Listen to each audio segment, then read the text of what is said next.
Olá pessoal, eu quero resolver com você nessa segunda aula, eu quero resolver com você nessa segunda aula, nesse segundo problema, um problema da UFSC. É um dos itens de uma questão da UFSC de 2020.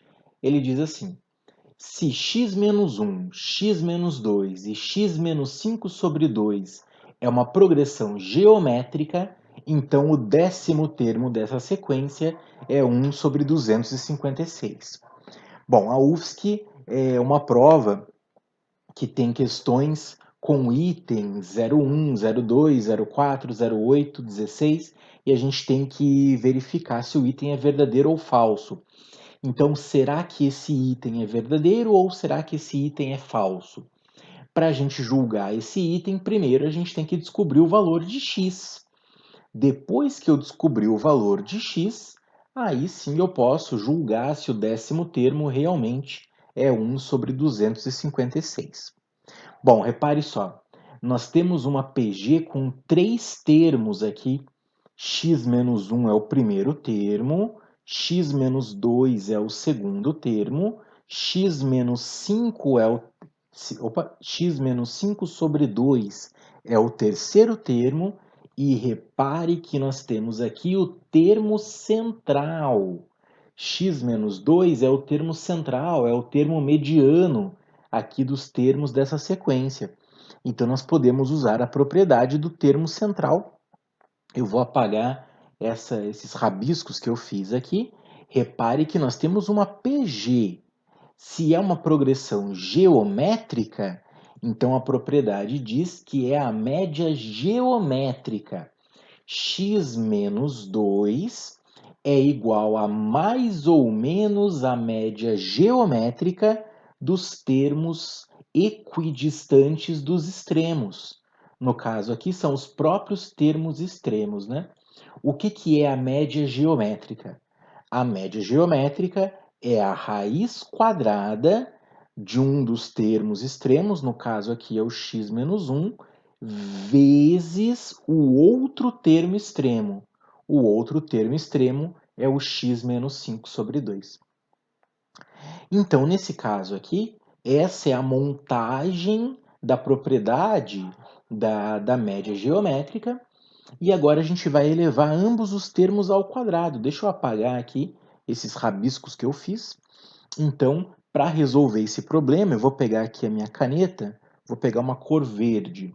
Eu vou elevar o primeiro membro ao quadrado e vou elevar o segundo membro ao quadrado. E repare que quando eu elevar os termos ao quadrado, esse mais ou menos aqui não vai fazer diferença alguma, porque mais ou menos ao quadrado vai ficar positivo de qualquer jeito, e essa raiz quadrada vai cancelar com esse ao quadrado. Então, a equação vai ficar assim, ó: x menos 2 ao quadrado no primeiro membro, e depois x menos 1 vezes x menos 5 sobre 2. Se você olhar em alguns livros, em algumas propriedades, né, em alguns autores diferentes que escrevem sobre progressão geométrica, às vezes você encontra a propriedade escrita já dessa forma aqui. Alguns autores nem colocam mais ou menos a raiz quadrada. Eu gosto sempre de escrever assim para citar a média geométrica, né? Porque se a gente já colocar a propriedade dessa forma aqui, que está na segunda linha, aí não dá para citar a média geométrica, porque a média geométrica envolve a raiz quadrada da multiplicação aqui dos termos. Ok, então, dessa forma a gente vai desenvolver o produto notável. O produto notável é o quadrado do primeiro, menos duas vezes o primeiro termo vezes o segundo termo, mais o quadrado do segundo termo. Não esqueça de desenvolver o produto notável, ok? Aqui nós temos uma propriedade distributiva no segundo membro. X vezes x, x vezes menos 5 sobre 2, menos 1 vezes x e menos 1 vezes menos 5 sobre 2. Depois de você desenvolver toda a propriedade distributiva, você vai chegar nisso que está em azul, né? Repare que eu já fiz aqui a multiplicação das frações também. X vezes menos 5 sobre 2 fica menos 5x sobre 2. E menos 1 vezes menos 5 sobre 2, mais 5 sobre 2. Ok? Dessa forma, a gente pode cancelar o x² com o x², o que é muito bom, porque não vai ficar uma equação do segundo grau nesse caso aqui, né?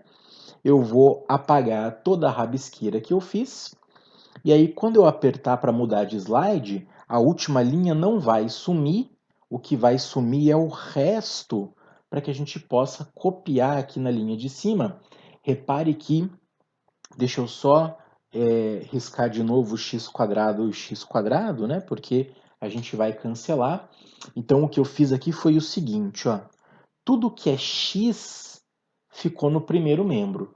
Então eu somei em ambos os membros 5x sobre 2 e somei x também para que esses dois termos aqui aparecessem no primeiro membro. Esse mais 4 eu vou subtrair em ambos os membros, então vai aparecer menos 4 no segundo membro, ok? Eu vou fazer o MMC, então depois de fazer o MMC, este termo fica vezes 2, este termo fica vezes 2 e este termo fica vezes 2. Então eu pulei já a parte que a gente iguala os denominadores, ok? Eu já multipliquei todos os termos por 2. Dessa forma fica menos 8x aqui, este aqui continua 5x, porque o denominador é 2. Aqui fica 2x, esse continua 5 e esse fica menos 8. Dessa forma, nós encontramos x igual a 3, já pulei aqui para a resposta. Deixa eu apagar, então, essa rabisqueira que eu fiz. E agora sim, a partir do x igual a 3, nós podemos voltar lá na sequência do enunciado. Lembra que o enunciado deu exatamente essa PG para a gente. Voltando o x igual a 3, 3 menos 1, 3 menos 2, 3 menos 5 sobre 2. E aí sim nós montamos esta progressão geométrica. E aí eu vou voltar ao enunciado, vou apagar aqui os retângulos amarelos. E aí ele pergunta o 10º termo da sequência. Pergunta não, né? Ele afirma que o 10º termo da sequência é 1 sobre 256. Então nós vamos encontrar o 10º termo dessa sequência aqui, dessa progressão geométrica. Para encontrar o 10º termo, eu vou usar a fórmula do termo geral da PG. A n igual a A1 vezes Q elevado a n menos 1. Se eu quero encontrar o 10º termo, é claro que eu vou começar trocando o n por 10, né? Esse aqui eu vou trocar por 10 e esse n eu vou trocar por 10. Na próxima linha eu já troco todo mundo. Então, o n vai ser igual a 10. O primeiro termo, que é o A1, vai ser igual a 2. E a razão, cuidado que a razão não é 2, hein? A razão é meio. Repare que eu estou multiplicando por meio. Fazendo vezes meio, eu consigo, então, caminhar nessa PG, né? Substituindo todos os termos, deixa eu apagar, então, esse retângulo aqui amarelo. O primeiro termo eu troquei por 2, a razão eu troquei por meio, eu estou dividindo por 2, estou multiplicando por meio, e o n é 10 porque eu quero o 10º termo, 10 menos 1 dá 9. Cuidado então com a matemática básica, aí sim eu vou fazer 2 vezes 1 elevado à nona, 2 elevado à nona. É isso que é meio elevado à nona, 10 menos 1 dá 9. Então fica 1 elevado à nona, 2 elevado à nona. 1 elevado a qualquer expoente é sempre 1. Então, 2 elevado à nona é 512. Eu vou ter que fazer 2 vezes 1 dividido por 512. Para você não ter dúvida nenhuma, você pode até colocar aqui o 2 sobre 1. E agora basta a gente simplificar o 2 com o 512. E aí sim nós encontramos a resposta 1 sobre 256, tornando então esse item verdadeiro.